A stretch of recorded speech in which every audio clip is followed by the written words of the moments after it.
just happened? What in the hell just happened there? Now we're live. Now we're live. Now we're live.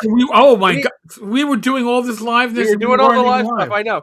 So yeah, me not knowing how to use Restream. There we go. Oh Jesus Christ! So all folks, right. We're going to introduce ourselves again. If you don't know who we are, there's names like right. Holy shit! Oh man, yeah, we really are the three stooges of the fucking OSR. I'm the only stooge. I keep screwing up. Who's Larry was it Larry Moe and Curly? Yeah. I'm not the bald one. We all know that. All right. So, thank you. I guess next month Don's going to be Shemp. I mean, yeah. Oh, we can announce that now. Yeah. Starting next month, Don Zamora will be joining us on our collaborations and here on Sunday Night Specials for the month of January. Yeah. So he'll be our fourth wheel. Yep. Every month we're gonna have a new fourth wheel, new person.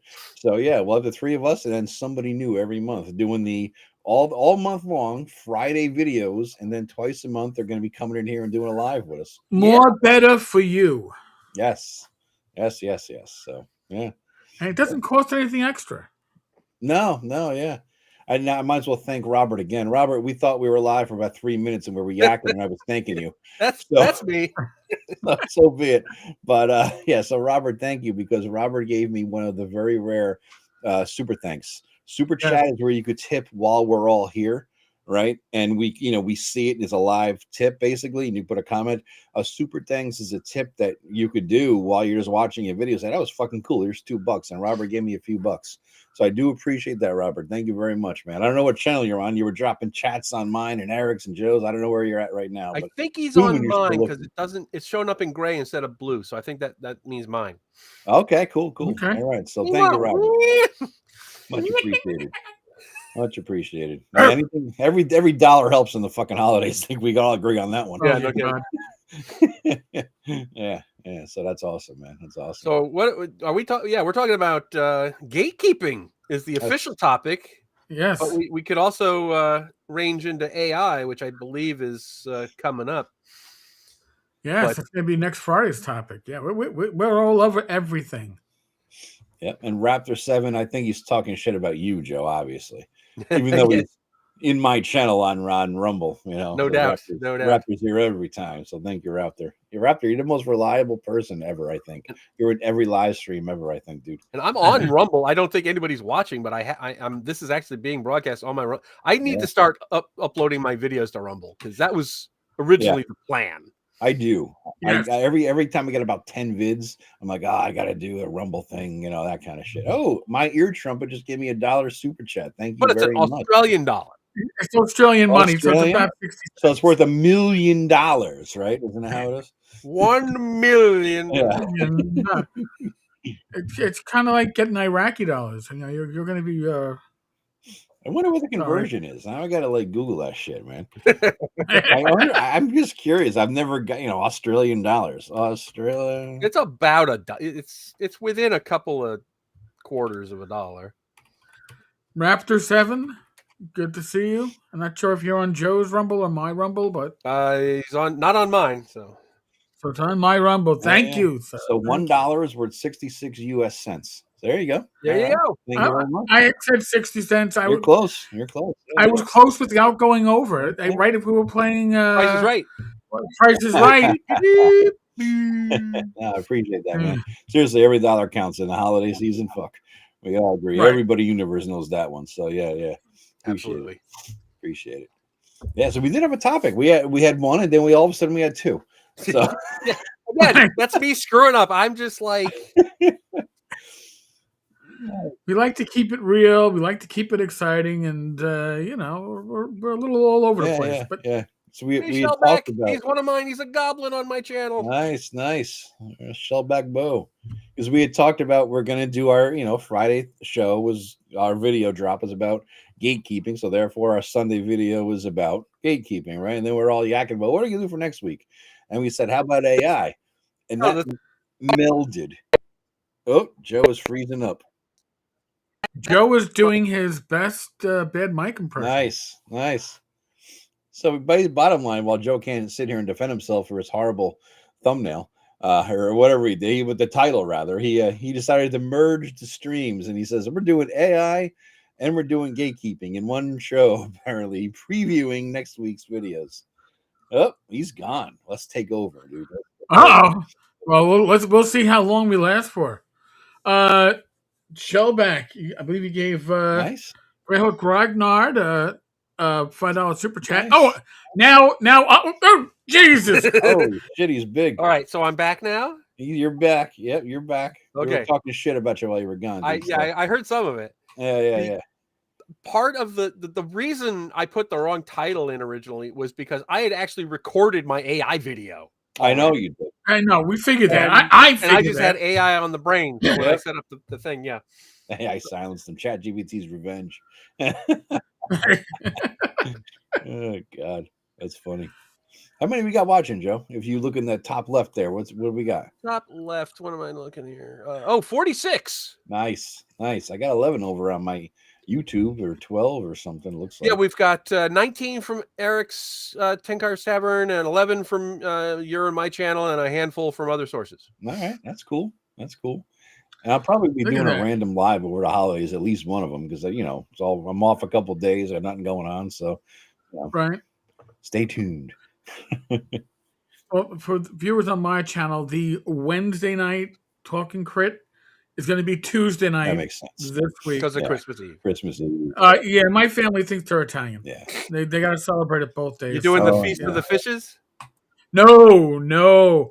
Oh my God, we went to place our order for a half tray of shepherd's pie, and the guy's like, "Oh, we've got some kind of seafood salad." And my wife goes, "Oh no, he won't eat it." I go, "What's in it?" She goes, "Oh, squid, mussel." I'm like, "Oh, that's 7 fish seafood salad for the Italians." No, thank you. I'll pass. Shellback Bo, you're a member for a month. Thank you. Well, you know what? Speaking of memberships, I haven't done in a long time, guys. What? Membership gifting. I have not given out my 10 members, and might as well. I mean, we're coming up to the end of the month here, right? So Merry Christmas to 10 people. Let's see who we got. We got Old Desert Gal, Taco Loco 787, Daryl Errett, The Forgetful DM, and Caliper Campbell 656. How do you do that? I don't even know. All right, Joe, you go to your you have to look at your YouTube channel's feed, watch your video, right? Okay. All right, so you're looking at it now. If you go to the bottom and you see that little $ thing, show your support in the chat. If the chat's on the right. 1 second, it's coming up. Me with my. Yeah, I'll give away 5 too, because it's Christmas. Yeah, that's what I figure, right? So I got it up, and so you click the little $, Joe. I see no $. There next to your chat, like on $1. It looks like a dollar bill. Yeah. Smiley face, dollar bill. Yes. Smiley face, dollar bill. Where in the chat? On the bottom of the chat, on the bottom of the right side chat. Yeah. We're doing it's just remedial Facebook. Yeah, this is engaging TV. I know. All right, Joe, I'm going to share my screen. I'll show you exactly what. All right. Oh no, I see a $. Okay, it was there. It wasn't there before. Now it's there. Click the $. Yeah. Go to. You should have 4 options. Go to membership gifting. It's the bottom one. Oh, look at that. And then you say you could send 5. I'm going to send 5 more just because. All right. No, see, it's asking me to buy them. No. You can click on it, and it'll tell you have 10 free. Yeah, the bottom thing. The bottom thing says 1 membership $4.99. No, Captain Houndon, Knucklebones Productions, Devious Dungeons Painting, Mictal Rock 7200, and Pete Aranio all got gifted by me. So, Joe, if you click on it, it's membership gifting. Yeah, I click on membership gifting. And then see send gift memberships free of charge. Yeah, you get 10, dude. Not mine. Really? I haven't gotten the free ones to give away. Oh shit. Yeah. Oh well. If you're watching on the Grognard's channel. Yeah, really. I don't. Yeah, seriously. It wants to charge me $250 for 50 membership. Yeah. And Shellback, thank you. And I believe you tossed $5 at one of the Joes again before. Got it too. Yes, so thank you very much. Been one of my members for a while. Yeah, Shellback. I got 5 from you. Thanks, Shellback. I say buddy All right. because I'm assuming you're. Shall we actually talk about gatekeeping? We got a topic? Sure. Let's talk about the All right. gatekeeping. All right. Who wants to start? You can't do it. It's impossible. It doesn't exist. All right, you've started. Ta-da! The glove is thrown. No, I started and ended.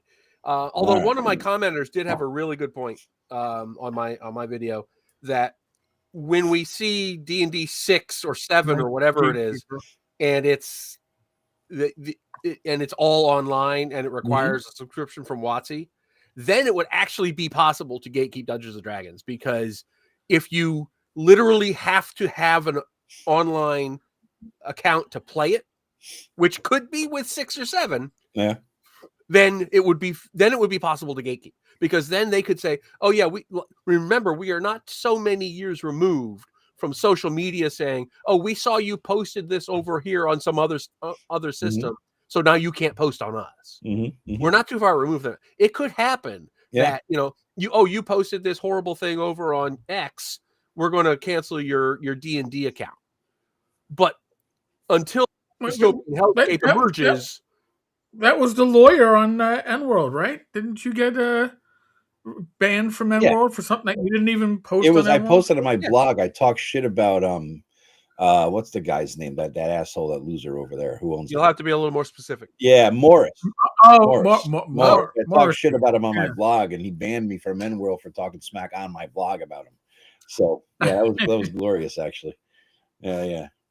But yeah, I think my take on gatekeeping, because I had done a gatekeeping video months ago and didn't get that many views. So I said, you know what? When we proposed this, I guess I forgot I did a fucking gatekeeping video, although I never talked about it. So I'm like, let's do gatekeeping. So anyway, what I did was I took that 12 or 13-minute video on general gatekeeping in the hobby or industry or whatever, and then I did a little something new. I took another 15 minutes of recording. I spliced it right back to back. And I talked about the OSR gatekeeping. And I said, yes, the OSR does gatekeep, but it's not intentional. It's more of, I think, because they are, like a hobby. You got a gatekeeper table because you don't want people you don't want to game with, but you really can't gatekeep the hobby.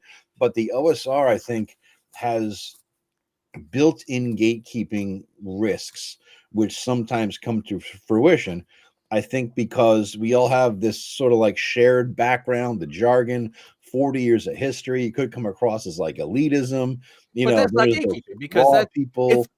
You're setting up, the OSR has set a bar because it has jargon and shared assumptions, but that's not gatekeeping.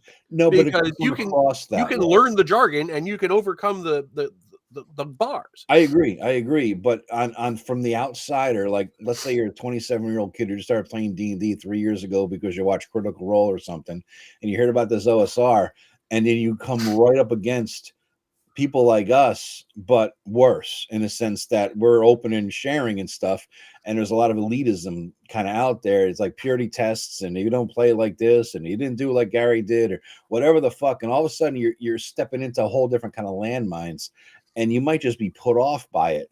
But that's your choice. And I actually address this in my video. Is when you say, "Oh, you guys were mean to me, so I'm gonna play over here." That's your choice. You are giving those critics the power over you to not play the game. I reject that. I don't think that anyone should give anyone else that authority and power over them. I agree with that. Because somebody says something mean to you, if you decide to pack up and go home, you are choosing to give them that power over you. And I think that's a horrible thing, and I don't think anybody should ever do it. I agree, but at the same time, you got to admit there's some arrogant, elitist type pricks in the absolutely that turn people off. Absolutely, but but they're not gatekeeping because they can't stop you. Exactly, you're choosing to stop yourself. You're choosing to be gate kept. Right? Yeah. I agree with that. Because some asshole says something mean to you, you could still turn around and still play it over here. You can just ignore them if you But my looking at it is, yes, your table is like, all right, curating. All right, you can curate your table. When can't you curate your table? Well, you can't curate it at a con, And if you're at a game store and you're gaming at the store, you probably can't curate your table there. But there are people that want to gatekeep the hobby. They want to do it desperately. Yeah. And Yeah, you're not right. just in the OSR, in D&D in general. And it's always the ones, in my opinion, that are there is one true way. Yes. It's almost like you are a true believer or you are a heretic. And if you are a heretic, we got to keep you out. And yes, I know we're going to hear it somewhere in the comments. I already heard it on my blog. Well, those blue-haired mother effers should be gate kept out of the hobby. I'm not here to argue that point, but tell me how you're going to keep them from sitting at a convention table. Yeah, you can. How are you going to keep them from sitting at it open? You can curate or quote gatekeep your table, Mhm. but beyond that, as the Greyhawk Grognard is saying, you're essentially dealing with assholes. Yeah. Okay, and how much power are you going to give assholes? Yeah. No. I agree. It's Danger Hyde put it well. You know, every nerd hobby has pretentious assholes. Yep. You got to just be willing to put your foot down. That is entirely true. Yep.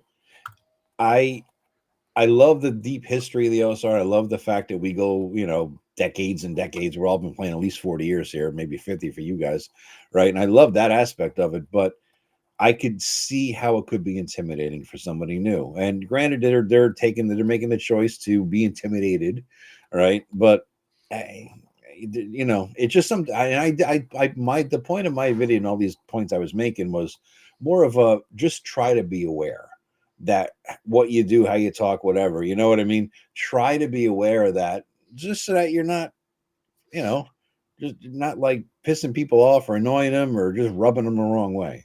That's it's more of a warning video. The potential is there, therefore just chill. Yeah, I'm going to disagree with the Zatrin here that Knights and Knaves is a fairly chill place.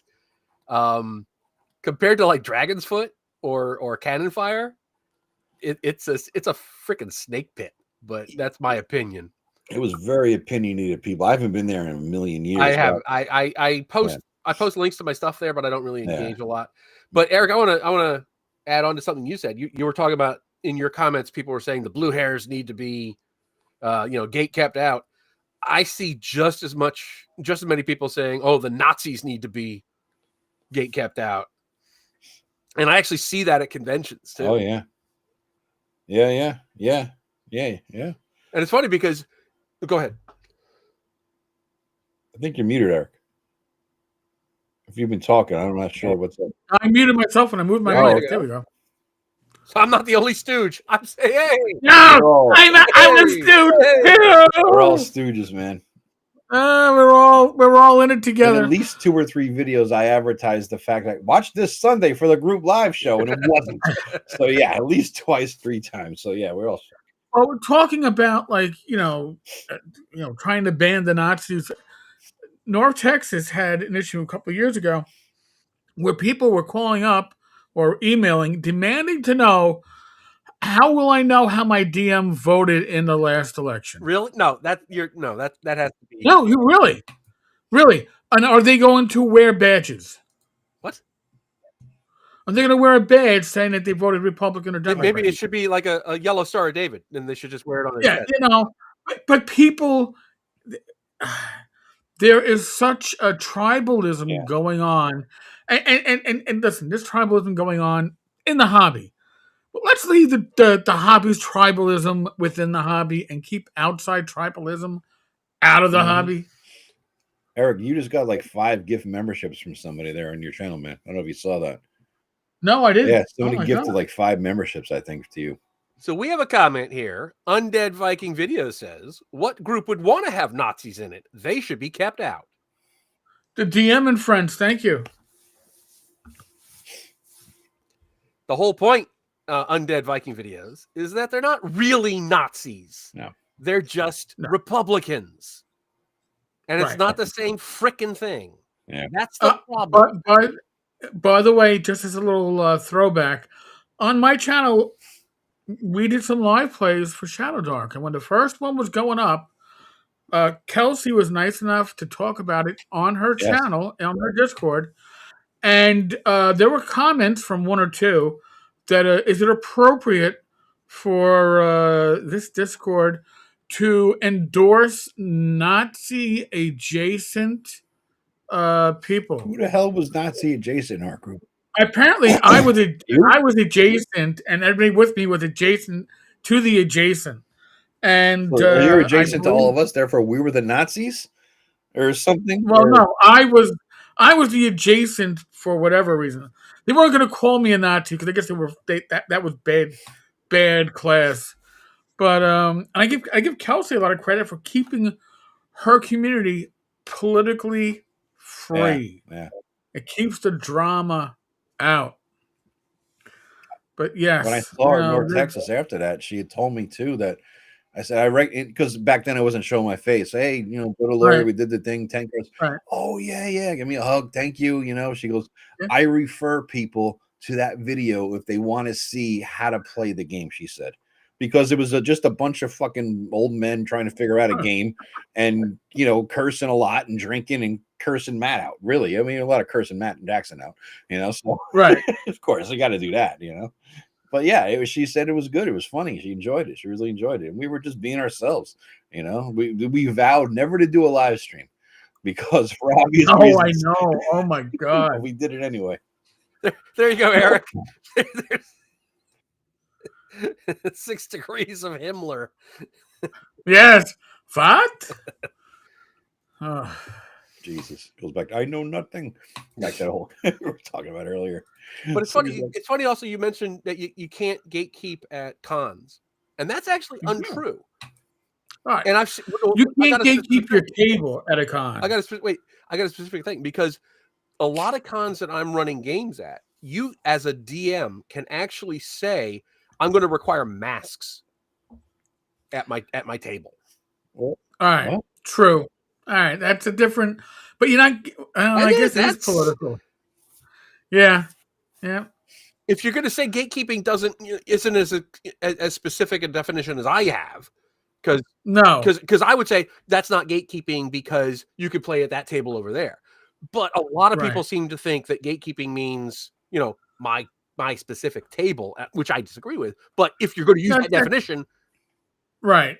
Well, that's what I say. Really, generally speaking, at a convention, if somebody signs up for your game, I've only seen one player get thrown out of the game, and that's because they were just needlessly obnoxious to the point that the DM in question searched me out and said, where's Bad Mike or Doug? Because if I don't get this guy thrown out of my game, I'm going to kill him. And I was like, you don't need Bad Mike or Doug. I will speak for them. If it's gotten to that point, you throw him out of your game, deal with Mike afterwards.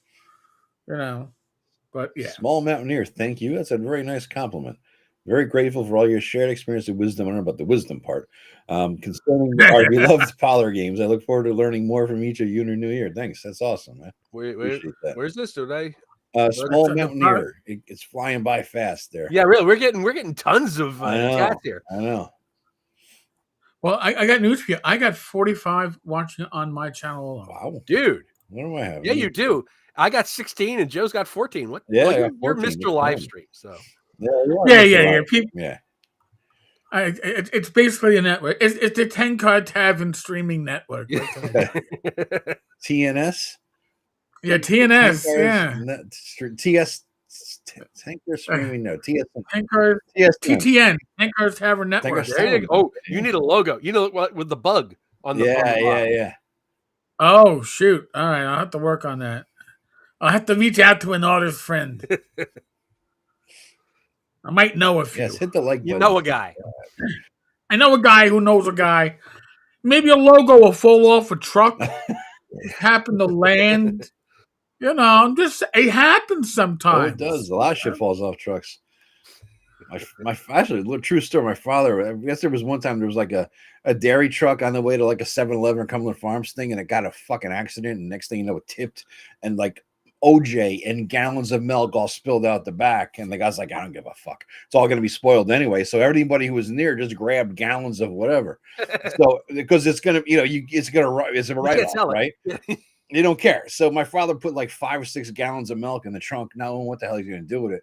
Meantime, all this shit in the middle of the summer, some of it leaked. That trunk, you talk about smelly, summer, hot milk leaked in the trunk. It was nasty for like a week, man. You had to like scrub that shit out of there.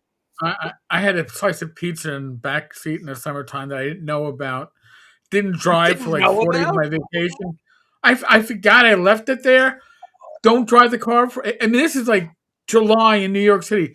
I open up that door. I was like, holy my God. You got time for a stripper story? Before your stripper story, right. I just want to thank Dungeon Bard for watching us from Australia. Nice. Thank you, sir. Nice. So I used to work at a convenience store, and it was like kind of crappy area, and there was a strip club a few miles down the road. And the same chick would come in after her shift was over, like 2 a.m. She was always lit, all kinds of stuff in her. And she danced with a snake, right? So this chick, she did the whole thing. She got paid a little extra for going there with a snake. So would come in and flirt with me, like in Blade Runner. 22. Yeah, well, I'm like 22, whatever. It was fun. She leaves, blah blah blah. I don't see her one weekend. She comes in on like a late Sunday night, and it wasn't even normal time, like 4 a.m. She goes crying, tears. You gotta help me. You gotta help me. I'm like, what's the matter? I mean, she's all fucking strung out, like she's had a bender of a weekend. A lot of nose candy. I mean, it was like you could just see it in her face. It was a summer day. She goes, my snake. I goes, what happened to your snake? It was, I guess she left it in the car when she went and hooked up with some dude she met at the fucking club for the whole weekend of, nose candy and drinking. And she, I guess, forgot about the goddamn snake and curls up in the coolest spot, which is under the seat, dies and swells up. And she's asking me to pull the fucking snake out of the car. I'm like, I'm putting on the deli gloves. I'm like, I'll try, right? So I go to the car, open the door. It smelled like coleslaw that had been baking in the sun for a week. I'm like, Jesus, I'm gagging. I go to pull the snake out, like parts of skin come out of my hand. Like, done. Have a good day. I'm going back to work. Now, this is quality content. Yeah. You're not going to get this anywhere else, okay? No. It was like, I never saw her again. I don't know what the hell happened. I wonder why. Yeah. Jesus Christ. Dan makes a good point. I, as a TTRPG enjoyer, am not entitled to play at any table I please. That is true. But there's an arrogance to many players that expect not only access to any table they want to play at, but that the table will conform to their expectations. Mm-hmm. Yes. That they have what they call it player agency. I'll tell you where you can stick your player agency, okay? It's where my dog likes to sniff. It's where the snake was. That's exactly. The car. Oh my God. I was wondering what happened to that chick. Anyway.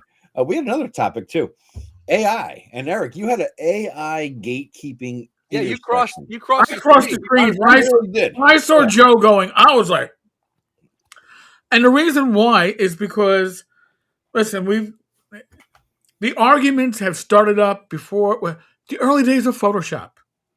That Photoshop wasn't real art if you were using Photoshop, or digital art isn't real art.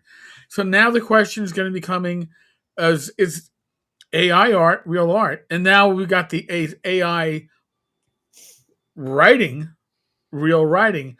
Drive-thru has a policy now that you must declare if your product used AI, whether it's art, whether it's writing, whatever. And as a consumer now, you can filter out, oh, they used AI. And I don't believe there's any sliding scale of less than 25%, 50%, more than 50%. It's AI or not. And any AI. I use that thing on my. I use the same box on all my products on drive-thru. But before we go, and thank you, Music by Prodigy, for coming to us from Malaysia. We're getting all the people over the Dateline tonight. I don't know what it is. What is it, Eric? So any AI. a lot of people use AI. They'll take something they wrote and run it through AI for like spell check and grammar. Does that count? But that's not that's not what Grammarly doesn't count. Right. It's it's creation by. Right, okay. But now if you use like, hey, listen, majority of my scripts are me taking an outline that I've banged out and telling AI, can you make this make sense? And then I go through and I curate what they just made sense with and make sure it sounds like me. Now, if I that to me is, I'm using AI as a tool, but it's not doing the creation, but it's certainly helping me put finer details on that would take me hours, days, but Rob Conley, I think, puts it best. AI is great if you want random tables instantly. Yeah. But if you want creativity, AI doesn't create. It's kind of garbage in, garbage out. Right. And that was one of the early comments we got, that it's taking stuff that other people wrote and synthesizing it. Before we go any further, we have a question here about finding a good place to find an online game. On Facebook, there are a bunch of groups that are like looking for games, and go there, and I guarantee you'll find something that you're looking for. I just want to, sorry to derail us here. I just wanted to answer that question because I thought it was a good one. The thing about the drive-through RPG thing, I use it myself because BRW Games does not use AI content, thing about it. And when I'm looking for stock art, it is incredibly helpful for me to be able to filter out AI content. And having that, even though it's self-reported, and a lot of people don't even bother to do it because it's not a mandatory field. You can upload a product and not fill that out. Even though it says you're supposed to, it doesn't prevent you from doing so. So a lot are blank. But it really is helpful for me to be able to filter out AI content when I'm looking for stock art. And as a creator who doesn't use AI because I want to patronize artists in general, it's really helpful. Mm-hmm. And there's a couple other stock art sites online that do the same thing. They have a little thing you get to check. I forget what it's called, Dreamcast, something like that. They let you do that. So from that perspective, having that there is very helpful. And there are people who just on a moral level don't want to support AI content, and giving them the opportunity, at least to know it, is fine. It's like, I'm not in favor of banning lab-grown meat, but I want you to have to label it as lab-grown meat. Yeah. Give me, I don't want other people, I don't want to prevent other people from using it, but you need to tell me so I can make an informed decision. Mm-hmm. And I don't think that's I don't think there's anything unreasonable about that. Yeah, I about agree. Labeling AI content. That is perfectly acceptable. Yep. Like I wouldn't want an Impossible Whopper shoved into my Whopper, and exactly. I've had an Impossible Whopper. I don't think there's anything wrong with forcing people to label it. I've had an Impossible Whopper. It was possible. It was passable. It was a little dry. It was awful. I had one. It was awful. Yeah, I was like, if I was starving, would I be happy to eat it? Certainly. Yep. But if you were starving, you'd be happy to eat that snake under the car, and absolutely. Well, yeah, that's the point too. Yeah. But like for me, listen, if somebody is giving something away, I don't care how you made it, whatever. But if you're asking for money for something, if you're asking me to pay you for something, yes, I want to know how it's made. And when it comes to the art, I probably don't want AI art, especially not in the cover. I'm not going to say which OSR beta release had an AI cover, but my God. What could it be, Eric? I don't know. Anybody who follows the OSR probably knows, but it was the talk of the town. Because it wasn't even good AI art. Right, you got to put this in a private chat. I have no fucking clue who you're talking about. I'll find a link to say you guys talk. I'll find a link. I think my take on AI has really been evolving since it came out. I've been so far back and forth on this thing, and it's a nuanced thing. It's come down to for me. Like my personal use of AI, I use it as a great Google search and awesome Wikipedia, but I do check the sources because, like Reagan said, trust but verify, right? So if I'm researching on AI, I'm checking sources. Like Rob said, like I use it as give me 50 names that combine both Norse and Anglo-Saxon in their names, because I was doing that's my base for my campaign for my brother, and they gave me 50 names, first and last. I'm like, perfect. That's an ideal thing for AI, right? In the past, I have used it for a few thumbnails, and out of respect for artists, I'm no longer going to do that. I think I'm leaving the ones that are up there, but I'm not going to do it anymore. I will never use it to create for me, because the creation process, especially something I can't draw a stick man to save my life with a ruler. It'll be crooked, right? But I can write, and I can come up with ideas for adventures and games and shit like that. So if I'm going to do something like that, I'm doing it on my own, because it's the personal challenge, the growth, the thrill. Plus, creation is fun, man. And I'm not going to charge somebody for something I didn't create. Like Eric said, it makes no fucking sense. I'm not going to use it for art because I respect the artists. I'm not going to use it to create. I'm not even going to use it for thumbnails anymore.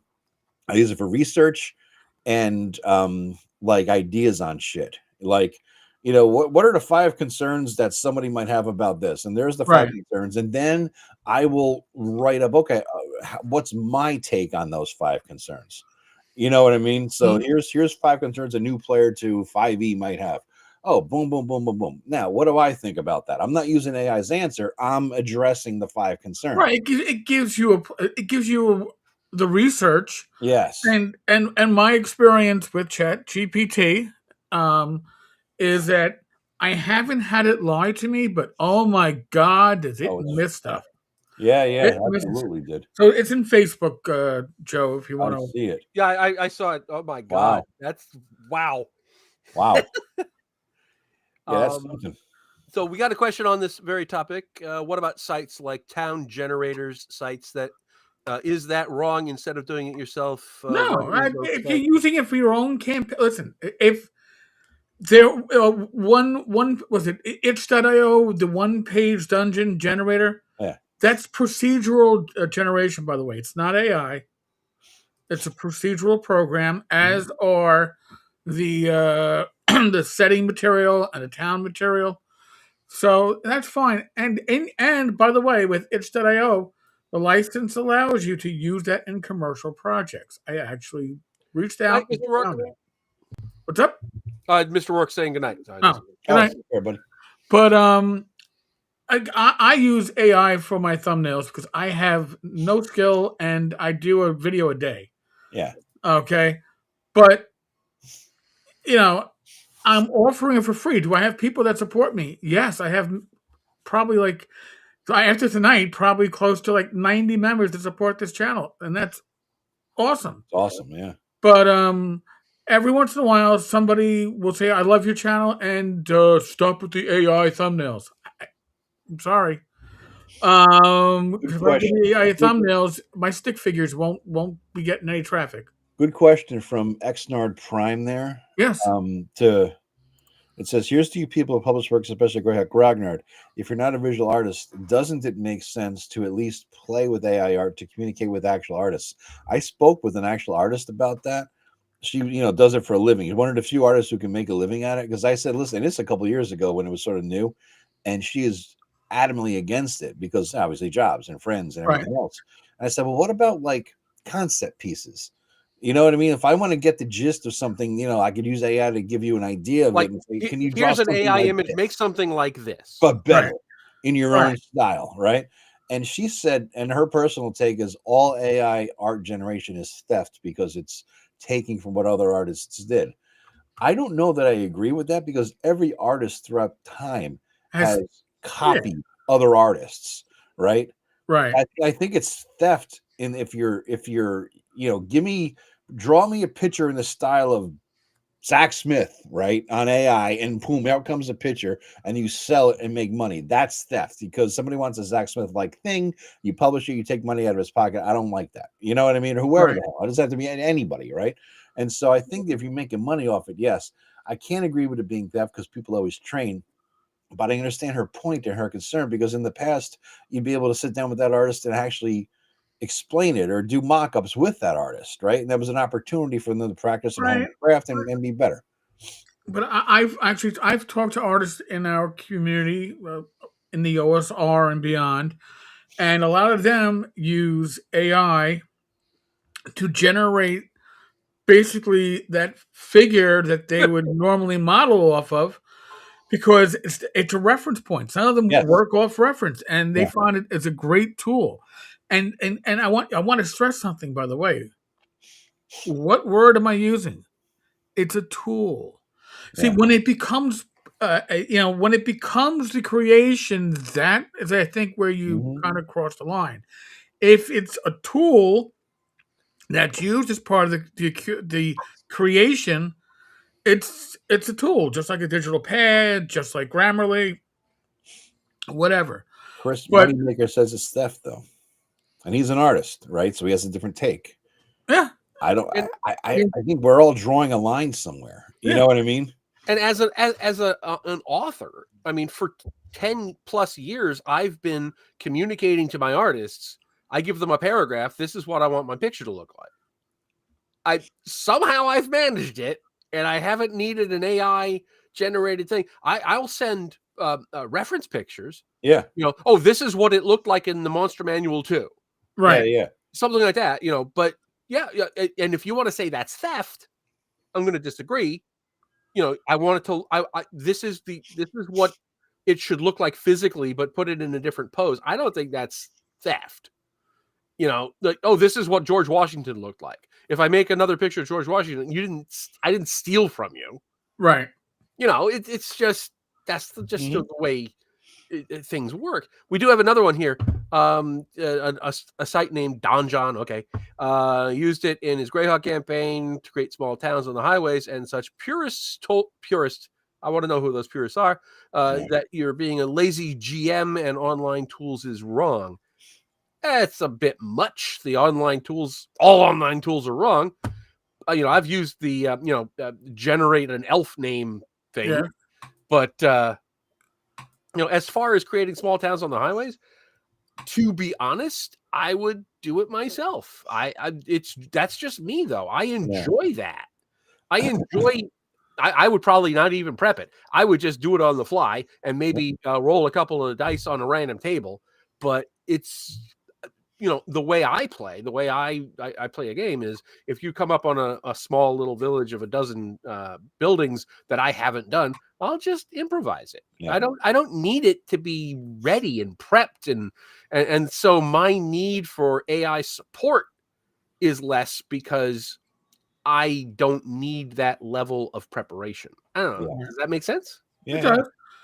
But I mean, again, if you're using the the itch.io one-page generator for creating a town, it's not even AI. That AI argument goes out the window. It's procedural generation.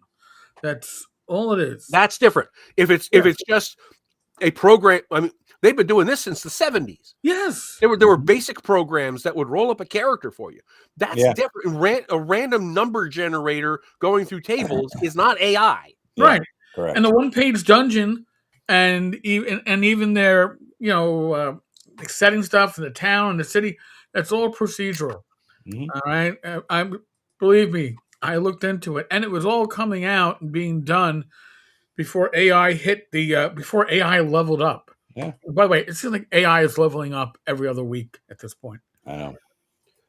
You mean it's improving exponentially? It's improving exponentially. Kind of like Judgment Day is upon us. When the three of us were in elementary school, this would have been a calculator. Okay, you leveled up when your calculator was solar. And you didn't have to get batteries for it. It was like, oh my God, I don't need a battery. It just like the light lets it work. Oh my God. And then you got the scientific calculators, and you're like, oh my God, mind blown. And now I've got far more than my first, far more than my computer probably 10 years ago. Oh God, yeah.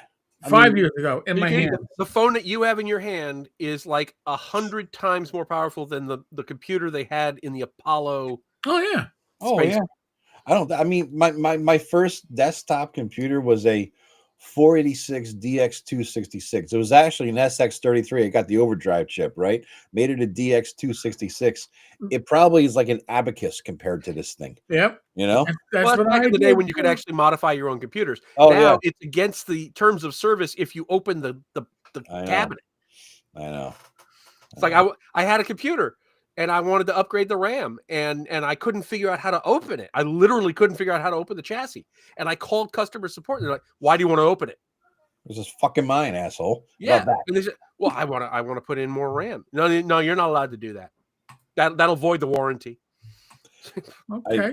This one I built myself with my brothers. My brother's into that shit, so he told me what to get, and he came over after I got it all. He came over, we put it together. It's just easier, so I can do that still. I bought the motherboard, bought the chips, bought the video, everything. It's all right. perfect, you know what I mean? Yeah, Better that way. It's been probably about almost 20 years since I built my own computer, and I used to enjoy doing that. Yeah. I still do it. Well, Yeah. I could do it before. I could probably still do it too, but it's almost not even worth it. It used to be you saved money putting it together yourself, and now nowadays, yeah. I do though, because my brother knows where to get this shit good prices. So I got a hell of a setup here going. You know, it really is. Yeah, with your Temu video board, yeah. No, we wouldn't. He did well. He did well. So this is a nice setup we got here. Oh, your video board fell off the back of a truck. No. Oh, this is a couple years ago before fucking video cards were insanely priced, you know. So yeah, they went goddamn nuts. But that's another thing related to AI is the fucking video card usage, right? Yeah. I mean, that's why NVIDIA is so fucking high. I mean, there's another aspect, another angle of AI, not just in RPGs. That's the only single stock I own, by the way, is NVIDIA. You know, if you're gonna do it, man, that's But what happens when the shit hits the fan, and either the AI bubble pops and nothing happens, or AI does really well and puts everybody out of work. Either way, we're fucked with AI, economically speaking, right? I mean, one or the other. Then what? The AI stocks, AI related stocks, are the only thing keeping the S&P above negative numbers. That is it. You need to look at the precious metals companies. But they're all related to AI. You need them for the no. These are the mining companies, the ones that like actually mine gold and silver and shit. Yeah. Oh, I thought you meant the rare metals. I'm sorry, rare earths and all that. No. I'm talking about the precious metal companies. Okay. They have like a 50% return annually. It's crazy. Yeah. But I'm talking about the S&P. I'm not talking about individual stocks. Like the S&P's value. The only reason it's not negative.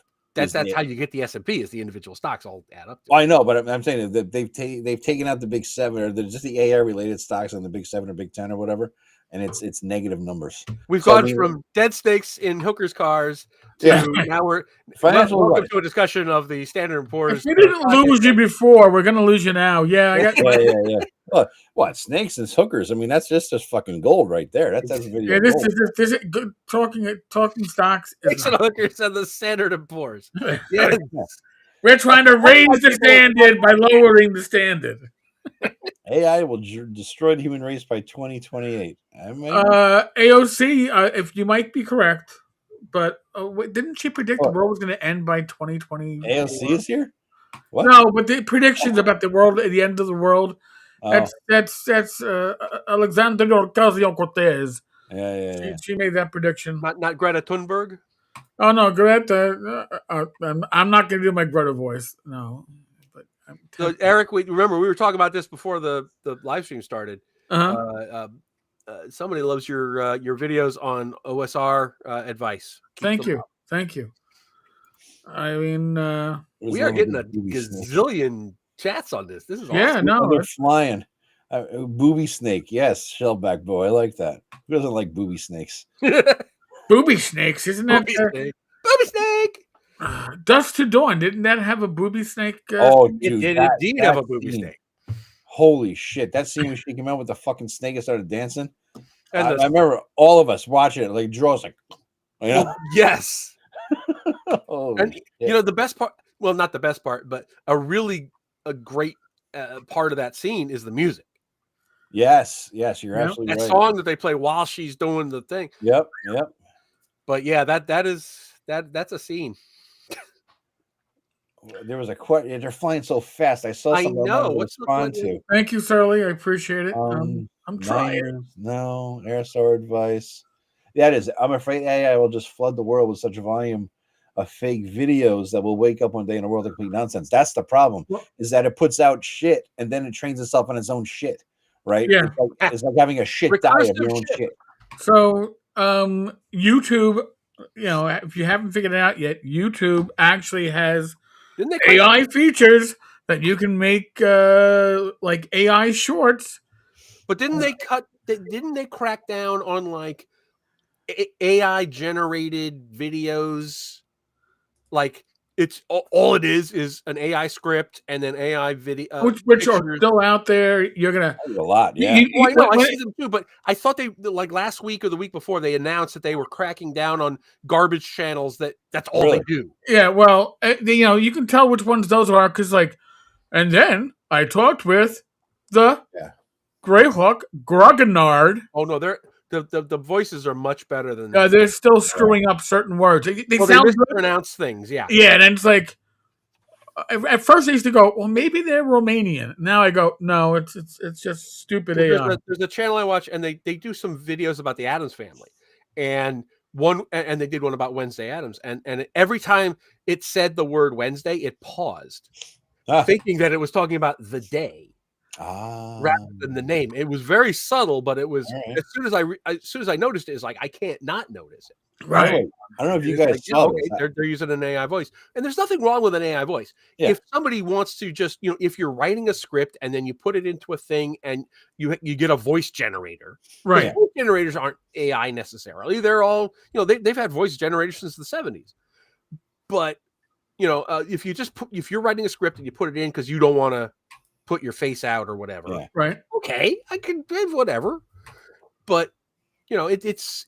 I think also just as part of, as we're going through this conversation, everybody seems to be attributing every bad thing on the internet to AI now. Yeah. And it's not. It's the new boogeyman. Yeah, exactly. It's the new boogeyman. That art looks too good. It's got to be AI. Yeah. You got to show me your initial sketches. I need to see every part of this process to believe it is an AI. I've seen those conversations, and they're scary. I don't know if you guys Maxwell Pattern, thank God, because I've gotten suckered in by some of those channels that make fake trailers. Oh, okay. And oh my God, it's a pestilence. It really is. Is Wizard sponsoring GaryCon? Is that true? What? Lord Oz. Yeah, here it comes. Huh. You heard that, Eric? Or is that I had not heard that, but let me. I figured you'd be the one. Check your sources. We expect an answer in the next 10 minutes. Yeah. I don't know if you guys heard about this, but Google Gemini, their newest version, there are industry-wide metrics and standards and all that for AI, and Google Gemini's latest greatest put ChatGPT back on their heels. Like, oh shit, red alert! We got to literally announce red alert, and we got to do better. Now, Gemini, guys, I've been fucking with it a little bit. Right. Gemini can, because it's owned by Google, who owns YouTube, while it cannot read like the transcript of any video, what it can do is read the close the captions, right, yeah. So it's effectively the transcript. So if you want it, you can actually. It's the only the only AI that allows you to analyze a YouTube video's content rather than just a description. Which one is title. Gemini. Okay. And Eric, there's your answer. It's not that they're sponsoring GaryCon. They're going to have Legends of Greyhawk at GaryCon. Well, no. Here's the thing. They are the lead sponsor of GaryCon. Wow. But my I believe Adventurers League and therefore Wanty has always had a huge chunk of GaryCon. Yeah, Adventurers League is why they had to move the dealers area to the end of Oshkosh. So I'm looking at the GaryCon site right now. Wizards of the Coast is their signature sponsor, and then Sapphire sponsors are Mountaindale Press, sorry, never heard of you. Orthane Productions, never heard of you. Troll Lord, and Troubled Muse Film and Television Studios. And then you got Emerald and Amber and Platinum and a special thanks. So for Talking AI, I've enjoyed using ChatGPT to keep myself organized. That's cool. Whatever works, man. It's a tool, like Eric was saying before. Yeah. All right. So here's one thing I did use with, and by the way, ChatGPT asked me if it wanted me to do this. And it wanted me for it to do this. I was like, would you like a weekly Saturday morning update of the events of the past week in the OSR sent to your mailbox? Jesus, it asked you this? It asked me that. And I was like, you're using it a bit too much, I think, Eric. You have that agent turned on, Eric? Is that what you're doing? Well, no, I've put in, I've given it, when you can set up ChatGPT, and I've given it my background, what I do now. I'm a YouTube creator doing OSR, videos on a daily. The better you set it up, the better the tool it is because it fits your palm better. Yeah, and I think that's the trap. What? That's the trap. It's the algorithm. It's the trap, admittedly, but it fits my palm. And then I was like, all right, yeah, you know what? Give me these updates. And then this week's updates was, there's not that much going on. It's like, That's funny. That's funny. So, I don't want ChatGPT to send me emails. No, I don't need that. No, that's a step too far for me. No, technically it isn't an email. Technically, it's actually in my ChatGPT app. I could have it email me, but then I'd actually have to be, I wouldn't have to be proactive and look for their weekly update. AI Copilot. Joe Lawyer, have you messed with the new talking AI Copilot? Is that the thing that's in Microsoft or something? It's the same. Yeah, Copilot's Microsoft. Yeah. Like a person, it's kind of scary. No, I don't know that at all. Is that part of Microsoft Suite or something? Yeah, Copilot's Microsoft. Okay. No, I don't know. I even turned off Clippy, the little fucker. No Clippy for you. No Clippy for me. I don't. And Joe, I think this one's also aimed at you. Thorgrim is beside himself with grief. He raised that snake from the time it was born. Oh God, that's good. Yeah. Somebody said before that the snake was from the Temple of Set on loan. It's good. This snake's gonna go down in history. Yeah. She was a funny chick too. She always came in half drunk. Any meatball subs? I like my balls juicy. I'm like, oh, you're killing me, bitch. Get the hell out of here. I only knew one dancer by name, and this was when I was stationed in Hawaii. It was Camille. And she always danced at the Classic Cat was the name of the place. And then one day one weekend we went out there because my friend was really into strip clubs. I didn't care, but my friend just, oh yeah, we got to go. And one Saturday or Sunday or Saturday we went there and it's just dark, no explanation, no nothing, just the Classic Cat is closed. And that was that. It's like, oh, something must have happened. You think? And fortunately, I was in the Air Force, so they didn't really care where we went. It's not like the Navy where they tell you can't go here or here. Yeah. But so that's my strip club story. You're getting doubters. Mike Necrophanthus says, "Oh yeah, right, Joe. I think that's too. I don't like to go to strip clubs, but I went there once, and I think that was the response."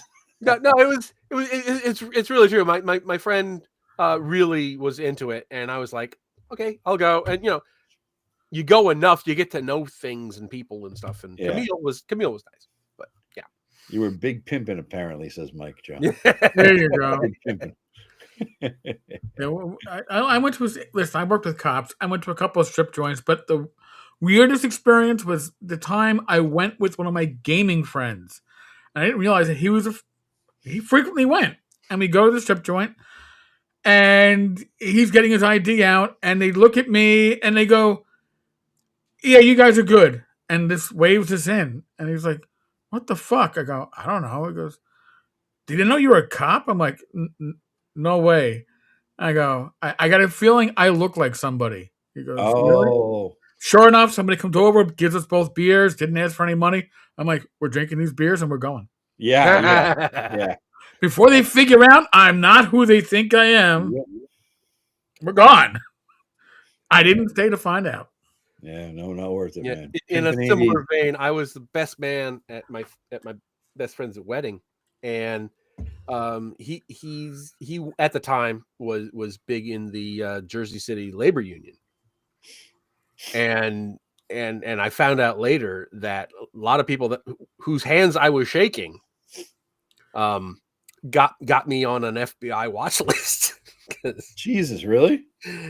Yeah. Holy shit, man. Because so that was fun. They had pictures of me and people.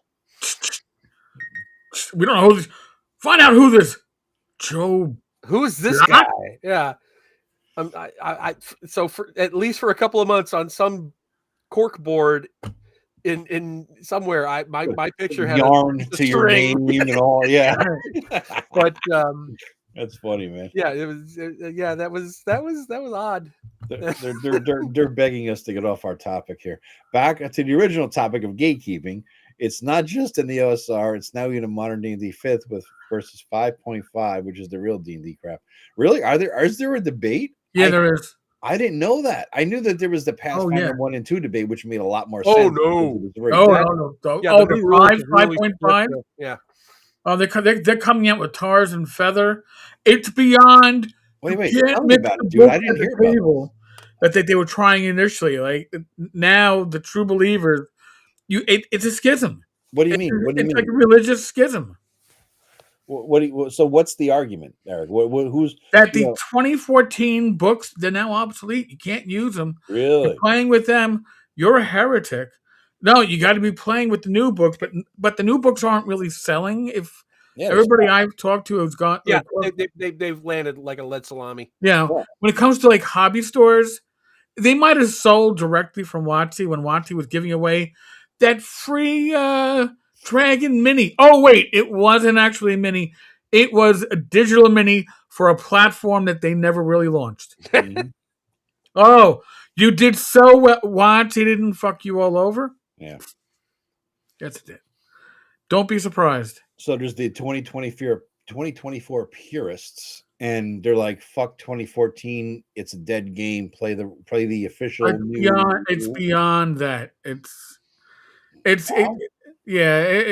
It's getting pretty nasty in some of the forums or online. So I haven't really seen that, but I know there's friction between. There's a lot of frictions because some people are true believers of whatever edition. And listen, the 2014 rules, as people have pointed out to me, oh no, the 2014 rules, what you're talking about for the OSR, that was an optional rule back in the DMG.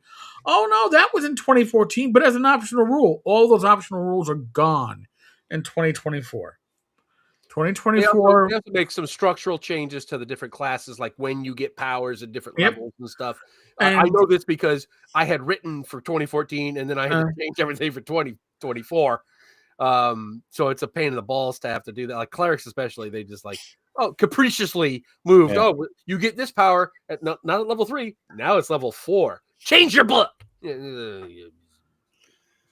Well, we got Chris Lundgren chiming in. 100% Eric. I play 5.5 and like it mostly since the new starter set came out.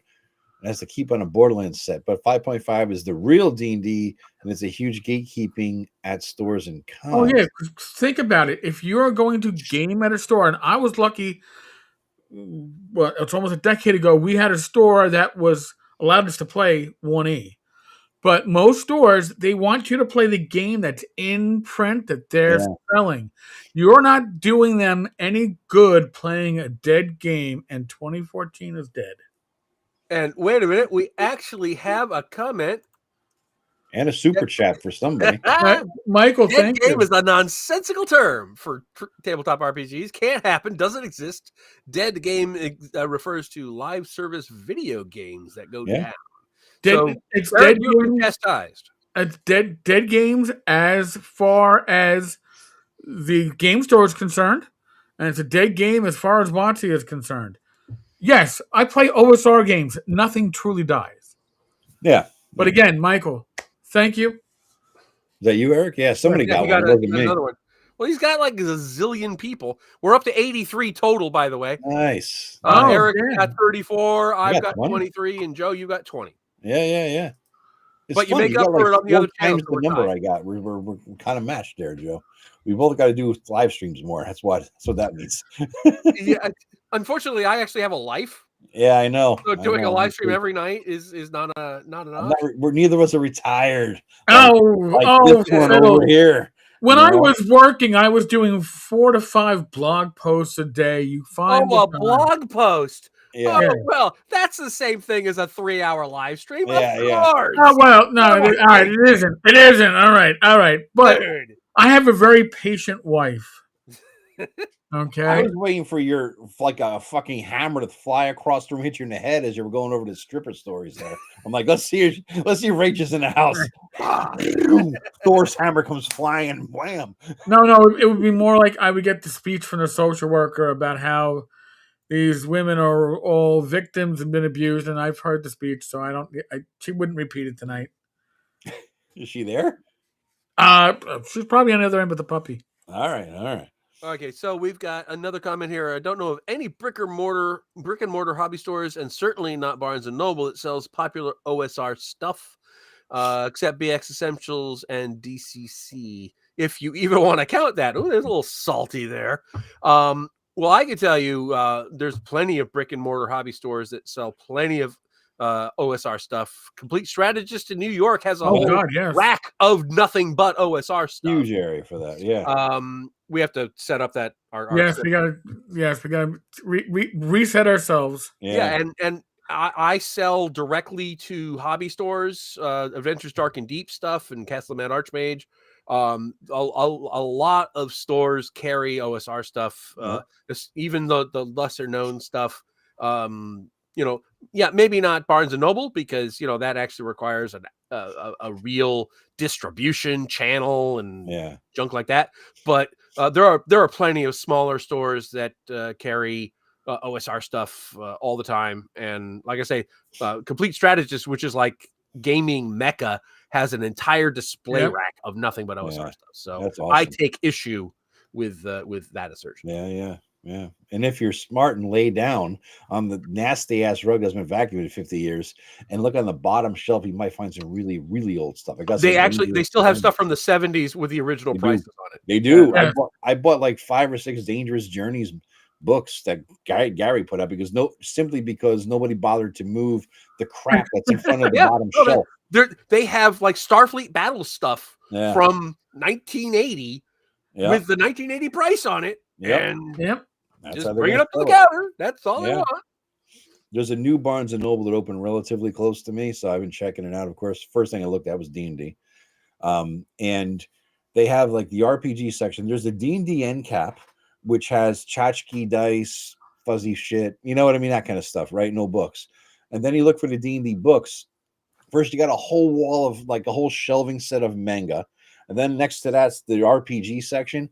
Every RPG like supplemental book under the sun, it's like the book of tables, the book of blah blah blah bullshit, right? You see what's his face who fucked up Janelle Jaquays' quote and claimed it as his own. Oh yeah, his book is on there, the Alexandrian guy, right? And then at the Vandering the dungeons. Yeah, asshole. At the very bottom, all the 5e stuff is at the very bottom shelf in the RPG section. They have their own shelf at the last one. It's like, Jesus, you really got to bend over to see what the hell's here. So they must not give a shit, if they're not making a prom in there at all. It must not be selling that well. So we Shellback is Adventures Dark and Deep on Christmas sale. No, all the stuff on Drive-Thru RPG. If Drive-Thru does like a site-wide sale, my stuff's included. But I don't generally do my own sale stuff because they do a good enough job on it. Right, and drive-through sales are usually only on PDFs. Yeah, there's a markdown. Yeah, that too, but they're not. Apparently, they're not doing one. I thought they did a Christmas one. They did a Christmas. No, they did a Black Friday. Yeah, but and I got that, but no, there's no Christmas sale, unfortunately. I'll probably do something around. I don't know. Glowing Turtle, you can go on to drive-through. They are available on drive-through and print on demand, the AD&D first edition books. And Bob Gnarly, I must point this out because he's talking about me. Bob Gnarly says that Joe the Lawyer is the best thing to happen to the OSR in a long, long time. Which, on the one hand, thank you very much, and I'm gloating over these two. On the other hand, the funny thing is that we've all been in the OSR since the beginning of it. So it's not that I've happened; it's just that you maybe found me. But we've all been part of it since the beginning of the blog days and the old board days and all that kind of shit. So yeah, but thank you very much. Thank you very much. It's funny how you come across people all of a sudden. It's like they have a million videos, millions of views, and all of a sudden you just come across a channel that's like totally your vibe. You know? It's just weird like that, how it works, you know. Chris Lundgren, yes, I am well aware that Starfleet Battles is still in print. I'm talking about Starfleet Battle stuff that was published in the 70s and the 80s. They actually still have the original books and games and stuff on the shelves with the original 1970s or 80s prices. I'm not saying it's a dead game. I'm saying they have old stuff for sale as if it was new. It's a phenomenon. You have to see this store to believe. It's amazing. It really is amazing. Mike just threw somebody some money. Mike from me. So Mike, thank you for Super Chat. God, man. Eric, beers are on you when we hit New York. All these fucking chats, dude. I'll buy a round or two. And Manhattan prices is probably that's not even a small boy. I mean, that's maybe that would be the tip on the first round. Well, $5 is a thimble of whiskey in Manhattan, right? Yeah, I don't. I think it starts at like 9.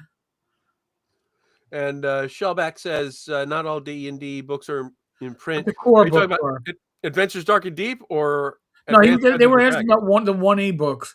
The AD&D core books, the first 3 are. I don't know beyond the first 3, honestly, but the first 3 are. You know, I wish they would do a reprint of the old. I couldn't afford it back then, but the original, the white box, the gray, whatever, like the brown box, the original D&D, OD&D books. I would have loved that. They did do a reprint of it a couple of years ago. The wood box, yeah. The wood box. There was a special one that they put out. What was it, about 10 years ago? Yep. Actually wood. Yeah. And I really wanted it. I just couldn't fucking swing it at the time, so I was kind of annoyed. But I did end up. Let me show you. You guys probably got this too. Let me see. It tells you Joe's not wearing pants. Joe's not wearing underwear or pants. Yes. But remember these that came out? Oh yeah. These are great. These are awesome. So they were a great reprint. I actually had 2 sets. I gave one away to that In-Face Gaming Group had at a game store. But I had 2 sets because I bought a set and then Ray won a set at North Texas years ago. Okay. I was like, that's the on top. I got it. Yeah, they're nice though. It was very nice. They were just well done. I mean, the covers of these things, like this thing isn't drawn on. It's like inset somehow. You know what I mean? It's like the originals. Yeah, if you get the reprints, then they're okay. Yeah, and the reprints don't have that gold edging on the pages. You know what? Look at this. I guess I never thought about it or paid attention. There you go, Eric. Support the Gygas Memorial Fund with this purchase.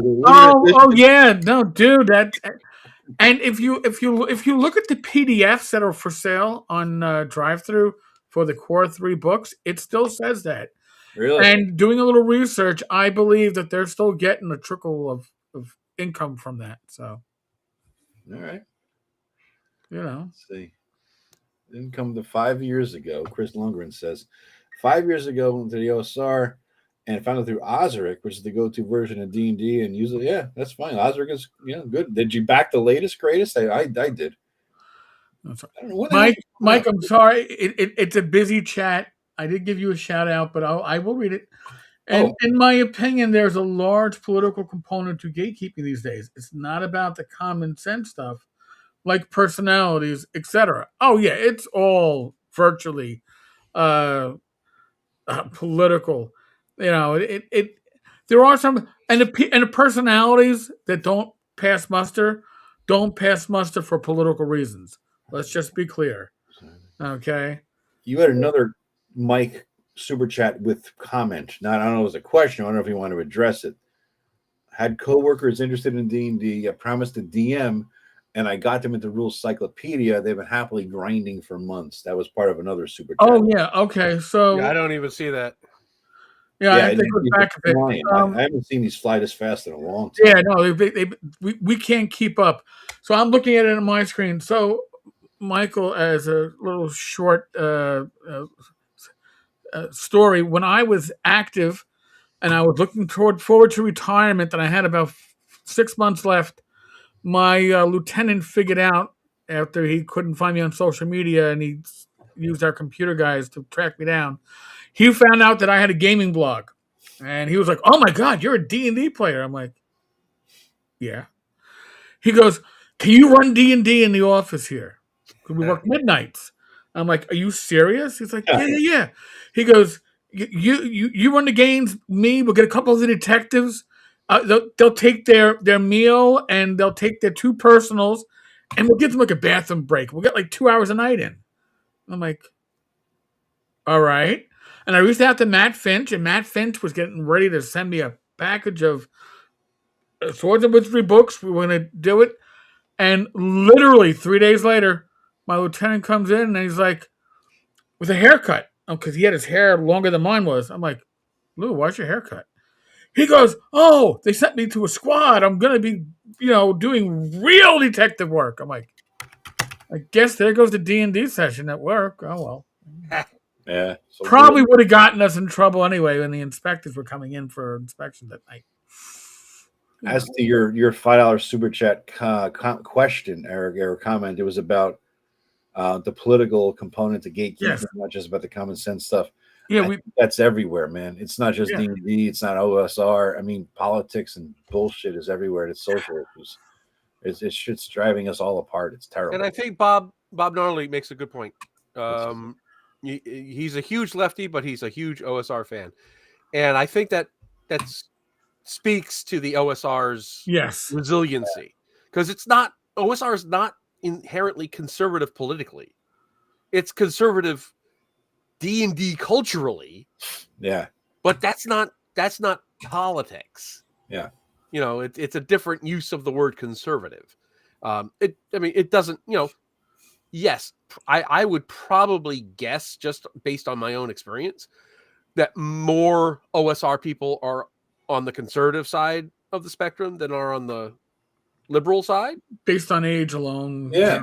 Based on age and my own experience, because a lot of us come from a wargaming background, and wargamers tend to be more conservative but it certainly doesn't mean that's the whole population, and we don't care. Yeah. Right. I think that's really a lot of us in the OSR, like BRW Games has a specific, we are apolitical. We do not care about politics.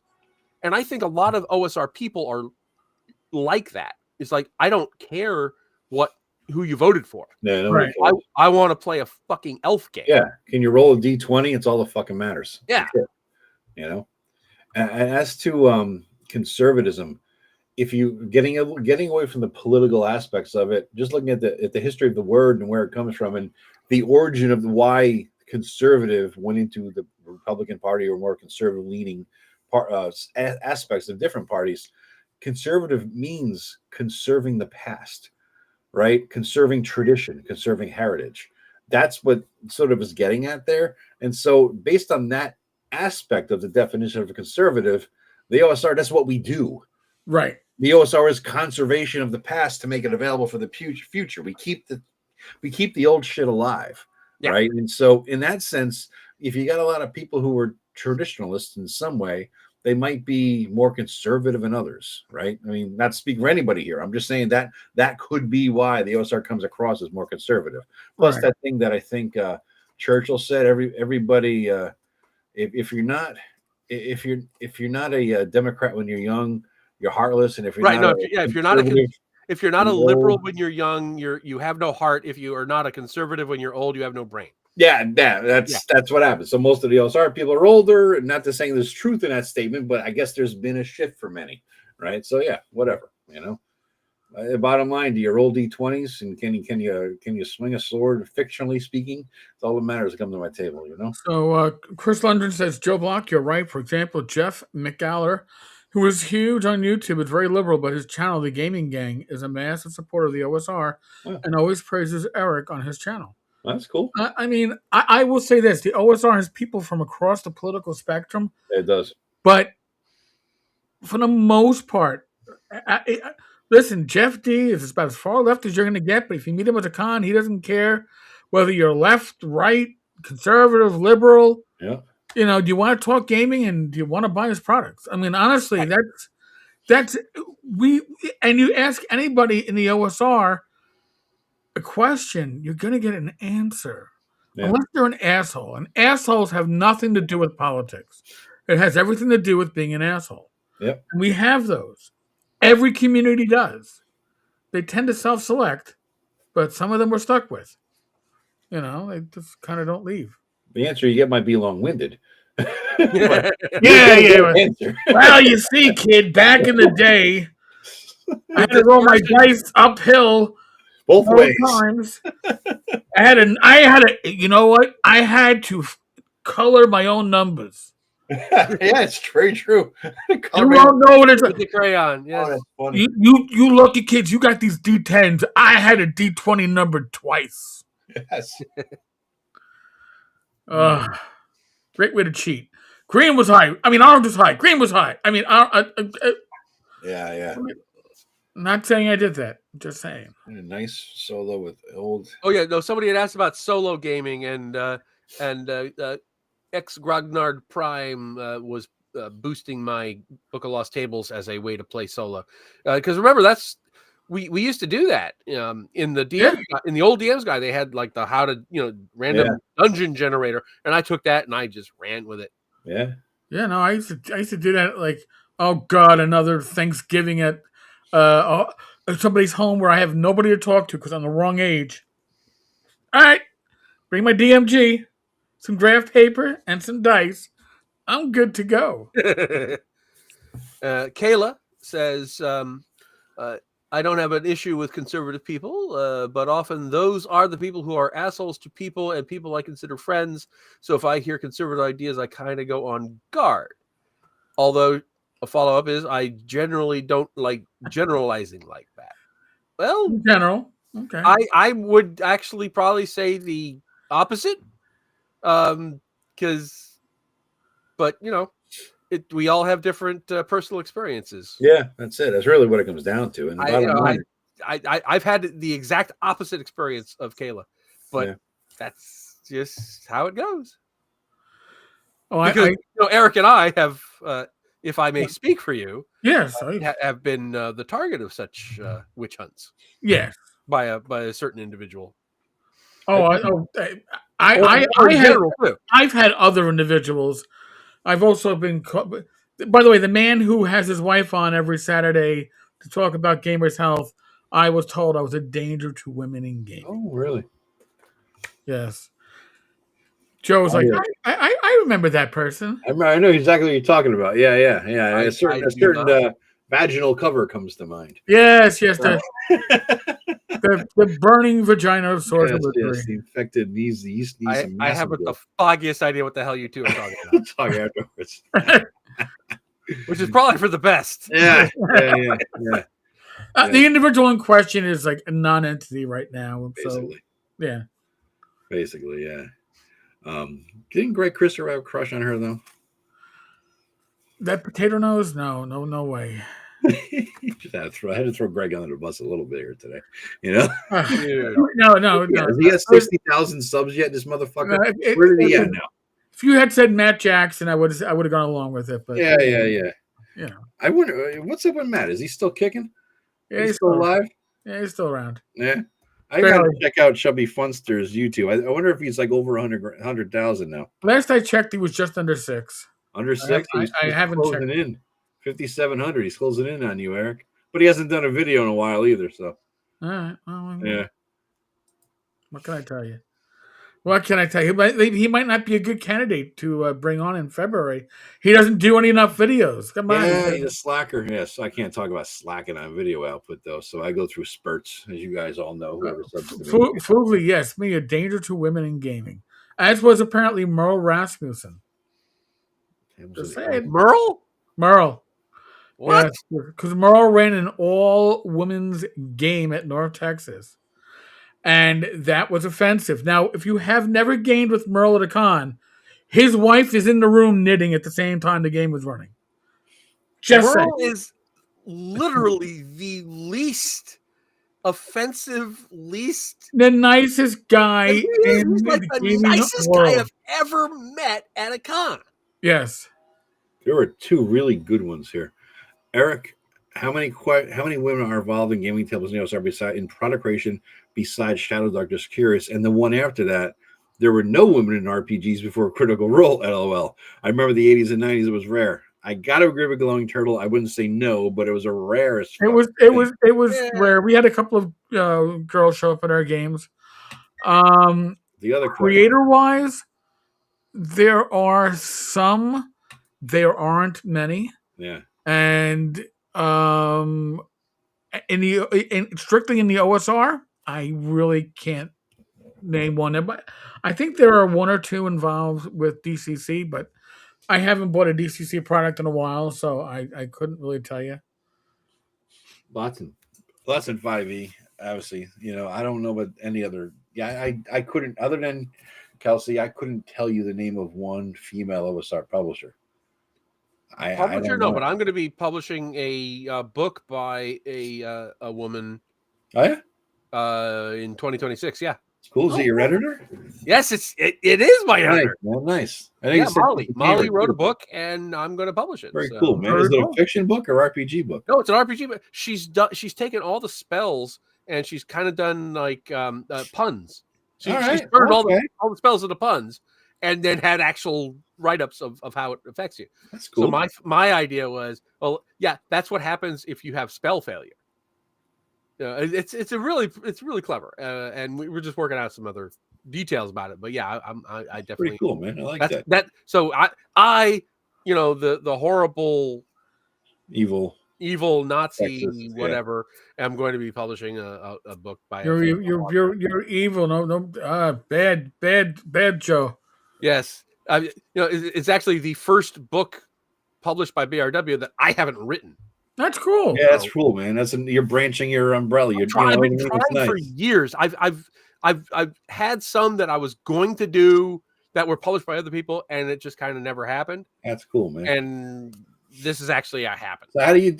I mean, there's different ways to do it, right? You cover costs and a percentage of sales, gross, net, profit. What do you define it? Or you just pay them a flat sum and say, okay, I make all the money. Here's your $3,000. Go away. I don't want to get into specifics about Molly, but yeah, you're right. The two ways of doing it is I pay you I pay you. I send you a check. I own the book. Yeah. Do whatever you want with it. You get a percentage and you get paid on a regular basis. Yeah. It's either royalties or a flat rate. It seems to be. Those are the two ways to do it. Right. I think that Raji does a lot of pretty much royalties still, I think, doesn't he? Isn't he a royalty guy? He's generally a royalty with rights to have to get renewed, which is why some of his stuff is not reprinted once it's sold out. Did not know that. Okay. Yeah. Yeah, I mean, Chris, I'm glad women play RPGs nowadays. When I was a kid in the 80s, they bring something fresh to my games. Having a gaming wife is a blessing. Yes. Rach started gaming because of my first North Texas. Yeah. I put her through like Tunnels and Trolls one-on-one prior to that. But yeah, her first real gaming was North Texas. And now she loves gaming at conventions. So, I'm not complaining. But when I was younger, we had 2 girls in high school that decided to try out the gaming. And we were stupid 17-year-olds. I don't blame them for not coming back for a third session. Gawking at them. Oh, my God. And we never had any girls when I was in high school. We had in college, though, half the group was girls. So really? More when were they the girlfriends of the guys, or are they truly on their own? Just like girls who were in. Yeah, I mean, we were all in a big friend group, and she's dating him, and then it would 2 weeks later it changed. Bring somebody else, yeah. Yeah, but it wasn't just she's hanging on to him. It was we're all part of the same friend group. Right. And cool. But in college we literally half the gamers were girls. It was great, but they were, it wasn't just, leering at them. They were just people we gamed with. Yes. It was great. And in high school, we were all just complete absolute geeks, so we didn't have any girls around. So. Yeah, pretty much how that works. I went to a trade high school, so it was mostly dudes. I think we had 150 people in my graduating class, 10 or 11 girls, and they were at best 4s or 5s. But when there's 150 kids and that was girls, grade school hot. Yeah. That's kind of like PD hot. It's like you have a woman that's like a 5, but wait, she's on the 4th. She's like an 8. Yep. That's what it is. But she's also like, I'm dating a girl from Auto Shop. Yeah. Like, that's what it was. Okay. It's nice to have another firearm next to you if you get involved in something off duty. What can I tell you? Our high school game group was 3 guys and 2 girls that have been 77. All right, good for you, man. Yeah. No, back then we didn't have any girls, but like I say, in starting in like the late 80s, we had plenty of girls. It was and we didn't think of anything of it. And it wasn't just D&D. We were playing we were playing war games and board games. Right. We were just there. We they play Titan, we play Civilization. It was just what they were our D&D friends, and we were just playing with them. There's no D&D in my college. There's no D&D gamer groups or gaming groups or anything like that. It was nothing. I don't know why. I mean, and maybe it's an East Coast thing as opposed to Midwest thing. I don't know what the deal was, but no, there was nothing there. I mean, the Midwest is where D&D was born. Yeah, we had nothing else to do except watch cows. Yeah. I think that's the difference. Is that we were all going to clubs or parties or bars or wherever the fuck where fake IDs. We did that too. Did you? All right. Believe me. All right. Hiatus, you're not too late. You're just getting here on time. You're like a wizard. You're never quite late. You just arrive whenever you want to. But look at it this way, Hiatus. I got a lot to look forward to because we're about to log off. We have to rewind this. So I'm going to make our usual announcement. If you're watching on my channel, make sure you go to Joe and Joe's channels, Greyhawk Grognard. Ditto. Joe the Lawyer. Make sure you subscribe. If you're watching on one of their channels, make sure you go to the other Joe and my channel and subscribe. Yep. We appreciate the support. Everybody who put money into the kitty today. Thank you. Everybody who gifted memberships. God bless you all. You're all awesome. We do. Listen, nobody's getting rich off this. Okay, at least not in our group. All right. However, we do this because not only do we enjoy each other's company, but we enjoy the feedback from all of you. Yeah, it's fun. You have been amazing in the chat. Keeping up with you has been. This has been. We have not had a chat like this never. Never. So now our next chat won't be until January. Correct. Warn you ahead of time. It's January. I can tell you in a second. It 3rd will be 4th on Google. It's dear God. January 4th. All right. So January 4th. Scrape it into your calendars. Carve it into your arm, right around there, so you can see it. What was our high today for viewers? Do you think? 80-something. Well, we're at 77 now. It was. I think we hit. I think we exceeded 80. I think. All right. In 2 weeks, your job, all of you, is to get the word out. We want to hit at least 90. Yeah. Because listen, that fuels us. Yeah. Okay? It tells us that you appreciate everything that we're doing. These live streams are a lot of fun. I've had discussions. I did a video on why people don't do live streams, and because they don't make money off it. You all have been generous to us tonight. Yeah. But I don't do this for the money. We don't do this for the money. Okay. It gets put back into the process. Even for channels like Joe's and mine, it gets put back into the process.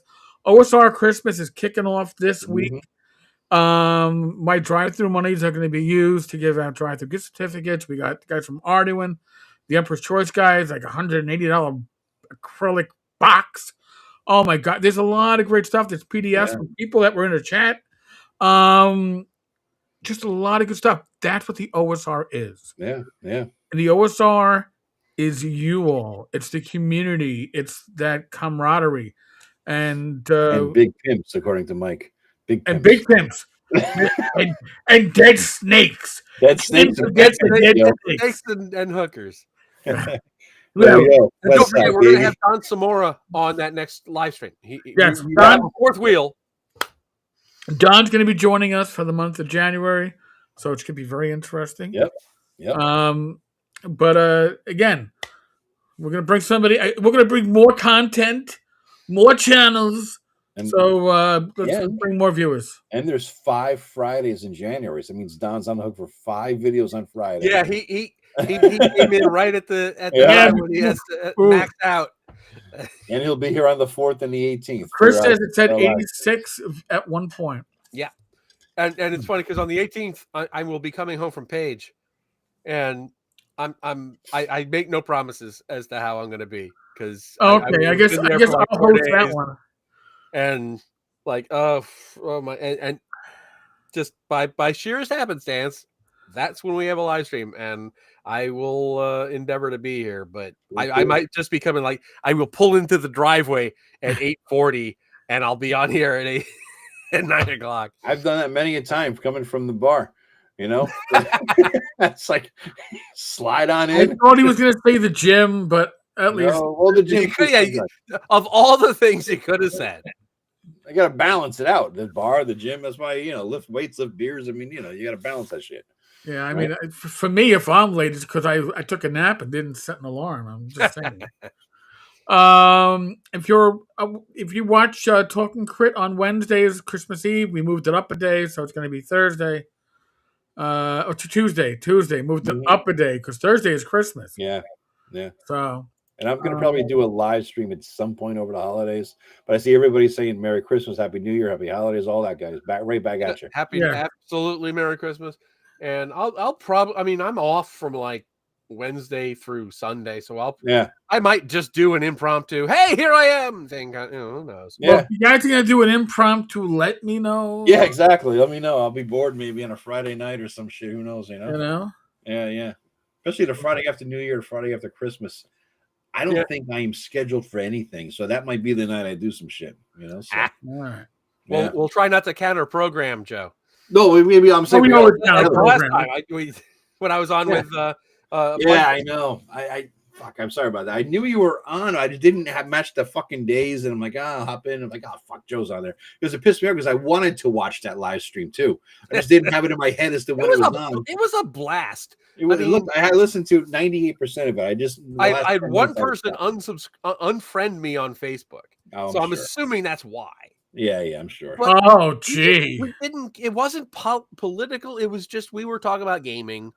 But the individual has been flagged as political. So, Dan points out, yes, New Year's Eve, there's a Talkin Crit from 8 to 9:45, 10. Old man takes a nap for an hour. Then at 11:30, Rach and I come back with a live stream from 11:30 Eastern to about 1:15 Eastern to catch the Central New Year. We will have an open invite to people on my channel to be posted. Nice. So people can drop in. Everybody's invited. I think we can only have like 9 at a time, but we'll rotate people in and out. Say my final goodbye because I've been holding his piss. Go. Joe has never pissed. There you go.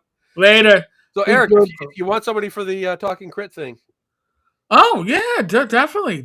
We're gonna bring guests in. Because we always watch the ball drop. It's you'll be done before then. Yeah. Gamers Health. I'll be on again. It's a long night of lives. One thing, New Year's Eve is always Chinese food. It's not a bad idea. That's just the tradition for the last couple of decades. Chinese food, and we watch the ball drop on TV. I actually watched the ball drop in Times Square once in the 90s, and it sucked. I'm back. That was the longest fucking goodbye ever. You're still fucking talking? We're talking about New Year's Eve. I worked New Year's Eve down by the ball twice, and right in front of the ball for the Millennium. right there. Me and my friends were all like in uniform. We're watching that the special, ball drop. the crystal one they made. Yes. Yeah. We're right under. We're watching it come down, and at about 25 seconds, my lieutenant walks up to us and goes, "What the fuck are you doing?" Like, we're watching a ball. He goes, "Watch the crowd." I was like, "Oh, son of a bitch!" But it was weird because we were in there and we were in the crowd in Times Square watching, and they have the barricades and everything. Right. This was pre 9/11, so security was not what it is now. Right. Yeah, it's the long goodbye, Fugly. You're right. Yeah. But the weird thing is, after the ball dropped, all the bars closed. Interesting. It's like, I want to get a beer. Nah, you can't. We're closed. Everything within. But you know what? You know why, right? Well, they want you to go. No, they don't want the crowds using their bathrooms. Their bathrooms. Everybody's going to be lining up for the bathroom. They had porta potties. Yeah. They were fine. No, trust me, they didn't want crowds lining up for their bathrooms. That's But because I've been to Manhattan when the bars close at 4 and then they open up again at 4:30. Yes. And you just have to stand on the sidewalk for half an hour with a beer in your hand, and then you can go back in. Yep. So I know what Manhattan bars are like. It was just shocking. It's like 12:15. We're closed. Long goodbye. It's like TGI Fridays. This is like a regular place. This is my family on the holidays, folks. Just so you know. Yeah. Like, can I chew my arm off now, or should I wait till I get home? Yeah. All right. I do have to Good night, everyone. Oh, God bless. Enjoy your holidays. Happy Hanukkah. Merry Christmas. Take it easy, guys. Be good.